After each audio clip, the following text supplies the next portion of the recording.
પાલનપુરમાં પાણીની બોટલમાં જળચર પ્રાણી નીકળ્યું। મિનરલ વોટરના જગમાં સાપ જેવું જળચર પ્રાણી નીકળ્યું છે। ખાનગી મિનરલ વોટરના ગોડાઉનમાંથી આ બોટલ આવી હતી। જળચર પ્રાણી દેખાતા ગૃહિણીએ બોટલની સીલ ન ખોલી મિનરલ વોટર સપ્લાયરની ગંભીર બેદરકારી સામે આવી છે।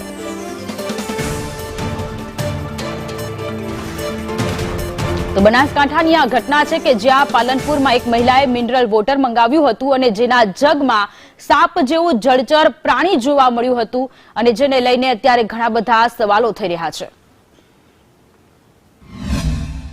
દોઢ વર્ષથી લઈએ છીએ પાણી વિસ્ટેરી મહેન્દ્રભાઈ ચૌધરી છે એમના જોડેથી લઈએ છીએ, પણ આજે બોટલ મૂકીને ગયા એટલે એમાંથી સાપનો કણો દેખાડો તો આજુબાજુવાળાને દેખાડ્યો, ખોલ્યો નહીં, બે બોટલ નહીં ખુલી કેમ કે એમાં દેખાતો જ હતો, પૂણા ફૂટ જેટલો દેખાતો હતો।